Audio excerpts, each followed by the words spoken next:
Market में देखा जाए तो इंटीरियर डिजाइनर की भरमार बहुत है मार्केट में। तो आप अपने कंपटीशन को कैसे देखते हैं? लोगों को हमारी सर्विसेज बहुत ज़्यादा पसंद आई। तो आपको कितनी डिफिकल्टीज हुई जबलपुर में अपना स्टार्टअप बिल्ड करने में?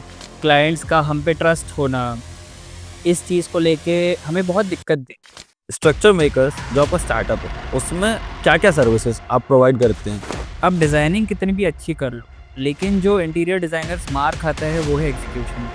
कन्वेंशनल रियल एस्टेट कंपनी से आपकी कंपनी कितनी डिफरेंट है? जब तक हम लोग वो डिलीवर नहीं करते, तब तक हम लोग उस पे काम करते रहते हैं। लेकिन over promising and under delivery की प्रॉब्लम इन ठेकेदारों में।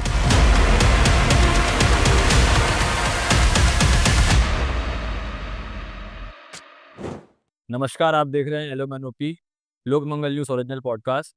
आज हमारे साथ एक बहुत ही स्पेशल गेस्ट हैं जो कि मुंबई से अपना स्टार्टअप जबलपुर लेके आए हैं, अनुराग जी। आइए उनसे उनके स्टार्टअप के बारे में पूछते हैं। नमस्कार अनुराग जी, कैसे हैं आप? नमस्कार, ऑल गुड, बढ़िया। कुछ बताइए अपने इस सफ़र के बारे में। जैसे कि आपने बताया, मतलब I am basically from Mumbai. तो मैं born and brought up Mumbai में ही हूँ। मेरा एजुकेशन पूरा मुंबई का ही है। And from a very young age I have been a serial entrepreneur. मतलब मुझे खुद का बिजनेस, खुद की कंपनी होने का कीड़ा बहुत शुरुआत से ही था। ऐसे ही करते करते मैंने अपना सफ़र चालू किया। एंड अल्टीमेटली जहाँ इस चीज़ को अपना रिज़ल्ट मिले, मेरी इस मेहनत का रिज़ल्ट जहाँ सबसे ज़्यादा मिले, वो जगह मुझे जबलपुर लगी। अच्छा, आपका सबसे मोस्ट इम्पोर्टेंटली आपकी स्टार्टअप का नाम क्या है? मेरी कंपनी का नाम स्ट्रक्चर मेकर्स है। अच्छा। एंड बेसिकली हम लोग कंपनी, मतलब जैसे आपने बताया startup, more than a startup, हम लोग एक रेवोल्यूशन। हम लोग रेवोल्यूशन इस हिसाब से है कि हम लोग एक ही छत के नीचे, हम लोगों ने रियल एस्टेट से जुड़ी हुई सारी चीज़ें हम एक ही छत के नीचे ले आए हैं। हम लोगों का मोटो ही एवरीथिंग इन रियल एस्टेट है। स्ट्रक्चर मेकर्स जो आपका स्टार्टअप है वो किस फील्ड, किस इंडस्ट्री से रिलेटेड है? हमारी कंपनी, जैसे नाम है स्ट्रक्चर मेकर्स, हमारी कंपनी रियल एस्टेट से जुड़ी हुई है। रियल एस्टेट से जुड़ी हुई सारी सर्विसेज हम प्रोवाइड करते कन्वेंशनल रियल एस्टेट कंपनी से आपकी कंपनी कितनी डिफरेंट है?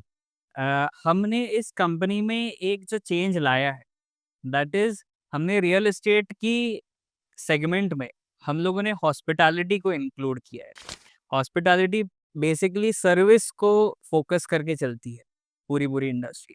तो हम लोगों ने रियल एस्टेट फ़ील्ड में सर्विस पे ज़्यादा फ़ोकस करके ये एक चेंज हम लोगों ने लाया है। जैसे रियल एस्टेट नॉर्मल ठेकेदारी, कॉन्ट्रैक्टरशिप इससे रिलेटेड रहते हैं। हम जो डिफरेंस हम लोगों ने लाया है इसमें, आईटी को इन्वॉल्व करके हम लोगों ने रियल एस्टेट को टेक savvy बनाया है। और इसके साथ-साथ हमने सर्विस पे ज़्यादा फ़ोकस किया है। जबलपुर शहर में जैसे कि स्टार्टअप कल्चर सही तरीके से आया नहीं है, तो आपको कितनी डिफिकल्टीज हुई जबलपुर में अपना स्टार्टअप बिल्ड करने में? भैया बहुत ही सही क्वेश्चन आपने एक्चुअली उठाया है। जैसे हर कंपनी को जो अपनी इनिशियल डेज़ में रहते हैं, इसी तरह से हमने अपनी कंपनी के साथ भी काफ़ी डिफिकल्टीज़ फेस की। क्लाइंट्स का हम पे ट्रस्ट होना, इस चीज़ को लेके हमें बहुत दिक्कत दी, क्योंकि हम है भी नहीं यहाँ के। बट वन्स हम लोगों ने एक बार यहाँ पे काम करना चालू किया, 1 से 2, 2 से 4, 4 से 8, जब हमने ऐसे लोगों को जोड़ना चालू किया हमारे साथ, उस हिसाब से ही जो एक ट्रस्ट फैक्टर रहता है, वो बहुत बढ़ा। लोगों को हमारी सर्विसेज़ बहुत ज़्यादा पसंद आई। और जो उनका पूरा एक एक्सपीरियंस था, किसी भी काम को लेके, वो एक बहुत प्लेज़ेंट और ट्रांसपेरेंट रहा। सो डिफ़िकल्टीज़ तो गई ही, लेकिन एट द सेम टाइम हमें भी सीखने का मौका मिला एंड हमें भी लोगों से जुड़ने का मौका मिला। स्ट्रक्चर मेकर्स जो आपका स्टार्टअप है उसमें क्या क्या सर्विसेज आप प्रोवाइड करते हैं? जैसे मैंने बताया था कि एवरीथिंग इन रियल एस्टेट, ये हमारा मोटो है। इसमें हम लोग रियल एस्टेट से जुड़ी हुई, मतलब कि architectural designing, architectural drawings, construction, interior designing, ये सारी चीज़ें, ये सारी सर्विसेज हम लोग एक ही इस कंपनी के अंडर हम लोग रन करते हैं। मार्केट में देखा जाए तो इंटीरियर डिजाइनर की भरमार बहुत है मार्केट में। तो आप अपने कंपटीशन को कैसे देखते हैं? इंटीरियर डिज़ाइनर 100 होंगे, 150 होंगे, कोई दिक्कत नहीं। लेकिन इंटीरियर डिज़ाइनिंग का एक बहुत सबसे बड़ा फ्लॉ है। आप डिज़ाइनिंग कितनी भी अच्छी कर लो, लेकिन जो इंटीरियर डिज़ाइनर्स मार खाता है वो है एग्ज़ीक्यूशन। हम लोगों का डिज़ाइनिंग में तो स्ट्रॉन्ग होल्ड है ही, एट द सेम टाइम हम लोग एग्ज़ीक्यूशन में भी बहुत ज़्यादा पावरफुल हैं। हम लोग तब तक काम करते रहते हैं, तब तक किसी भी प्रोजेक्ट पे काम करते रहते हैं जब तक क्लाइंट सैटिस्फाई ना हो।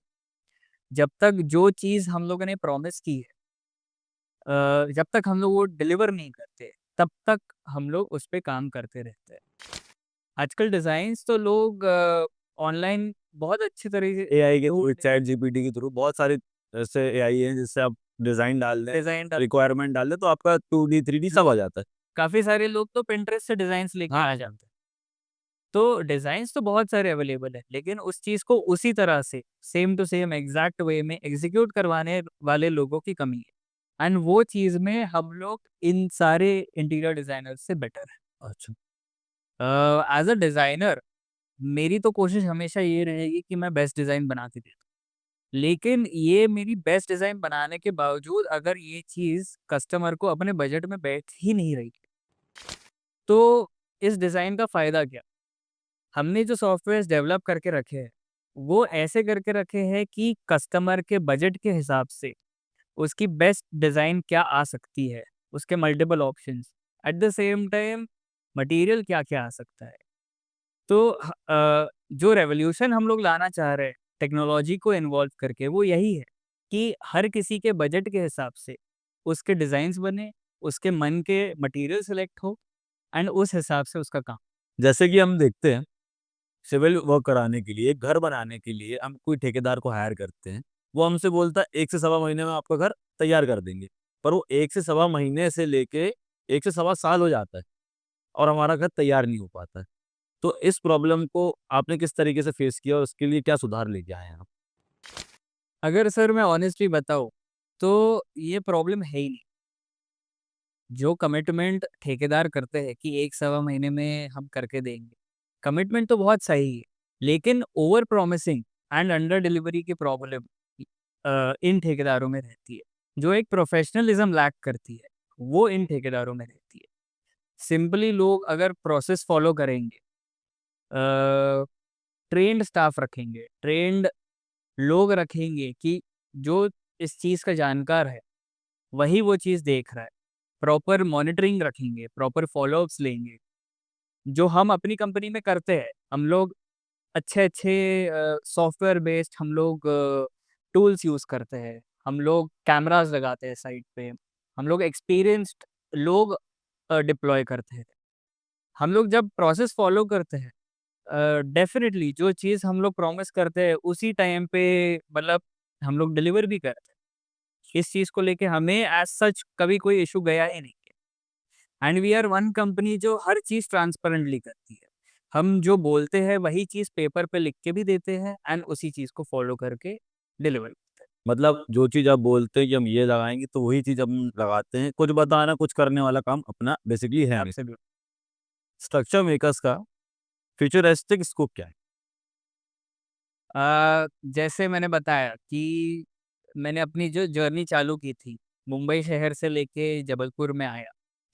तो फ्यूचर स्कोप मेरा यही है कि मैं इस कंपनी का यहाँ पे हेडक्वार्टर्स बना के मैं pan India at the same time globally जहाँ-जहाँ मैं अपनी सर्विसेज दे पाऊँ, जहाँ-जहाँ मेरी सर्विसेज को वैल्यू मिले और डिमांड मिले, मैं वहाँ तक इस चीज़ को ले जाऊँ। स्ट्रक्चर मेकर्स में सबसे ज़्यादा चैलेंजिंग प्रोजेक्ट आपका कौन-सा था? ये इसका इसका मेरे पास एक जवाब है। एक हमारे पास क्लाइंट आए थे यहीं के लोकल एंड एक कपल थे। दे वर अ बिट एज्ड मतलब अराउंड 65 प्लस एक कपल थे। उन्होंने ऐसे ही एक लोकल ठेकेदार को लगा के उन्होंने फाइनल कर दिया। उन्होंने पेमेंटें दे दी। ड्राइंग के हिसाब से ठेकेदार ने काम भी चालू कर दिया। जो काम उनका 6 महीने में हो रहा था, वो जब हमारे पास आए 2 साल हो चुके थे एंड उनका काम मात्र 20-25% से ज़्यादा हुआ ही नहीं था। ये ठेकेदार ना फ़ोन उठाना बंद कर दे, मैसेज पे रिप्लाई करना बंद कर दे। अब ये एजेड कपल जाए तो जाए कहाँ? अब ऐसे हमारे पास कई ऐसे केसेस आए थे कि जो अपने यहाँ पे लोकल ठेकेदारों से परेशान होके अब फाइनली उनको एक कोई प्रोफ़ेशनल कंपनी मिल गई, जिनसे जिनके साथ जुड़ के उन्होंने अपना काम फाइनली कंप्लीट कर पाए। घर बनाना, किसी का इंटीरियर्स करना, मेरे ख़्याल से एक ड्रीम प्रोजेक्ट रहता है। घर एक ही बार बनता है, इंटीरियर्स एक ही बार होता है। तो लोग अपनी सेविंग्स, जमा पूँजी, सपने सब कुछ उसमें डालते हैं। एंड ऐसे काम को लेके जब उन्हें धोखाधड़ी होती है मार्केट में, तो इन्हीं लोग मतलब यही लोग बहुत सफ़र करते हैं। स्ट्रक्चर मेकर्स को आपने टेक सेवी कैसे बनाया?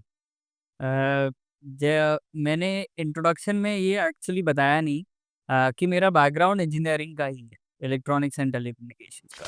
तो ये कंपनी चालू करने के टाइम पे ही हमने अपने इन हाउस हम लोगों ने सॉफ्टवेयर्स डेवलप किए, जो प्रोजेक्ट्स मॉनिटर करे, जो प्रोजेक्ट्स में क्या स्टेज पे अभी काम चल रहा है, क्या होना है, कितना मटेरियल लगना है।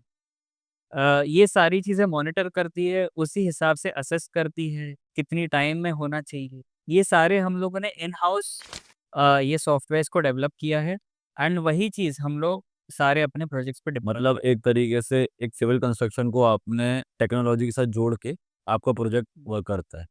कन्वेंशनल कंपनी की जगह आप ही कंपनी को काम देने का मेन रीज़न क्या है? रीज़न की अगर बात करूँ तो बहुत ही सिंपल है। जो हम प्रोवाइड करते हैं वो वन ऑफ अ काइंड है। हम लोग end to end solution provide करते हैं। एक एग्ज़ाम्पल देता हूँ बहुत छोटा-सा, आप किसी भी आर्किटेक्ट के पास चले जाएँगे, वो आपका ड्राइंग बहुत अच्छे से बना देगा, लेकिन वो उसी वही आर्किटेक्ट एग्ज़ीक्यूशन नहीं कर पाएगा। आप किसी ठेकेदार के पास चले जाइए, वो आपकी इमारत भले ही बना देगा, लेकिन कुछ ड्राइंग्स में माइनर चेंजेस रहेंगे, वो ये चेंजेस नहीं कर पाएगा। आप इंटीरियर डिज़ाइन करवा लीजिए, लेकिन वो चीज़ एग्ज़ीक्यूशन में नहीं ले पाएगा। जो एंड टू एंड सॉल्यूशन की मैं बात कर रहा हूँ कि एक ही छत के नीचे हम सारी चीज़ें प्रोवाइड करते हैं। तो यही एक डिफरेंस है, किसी भी कन्वेंशनल रियल एस्टेट कंपनी से हमको अलग करता है। जबलपुर के अलावा और कहाँ-कहाँ पे आपके प्रोजेक्ट्स हैं? हम लगभग मध्य प्रदेश पूरा-पूरा कवर करते हैं, बट अगर स्पेसिफिकली अगर मैं बताऊँ, तो जबलपुर के 300 किलोमीटर के रेडियस में हम लोग काफ़ी अच्छे स्तर पे काम कर रहे हैं। अनुराग जी, आपका बहुत-बहुत धन्यवाद हमारे पॉडकास्ट में आने के लिए। All the very best for your startup. Thank you. Thank you so much.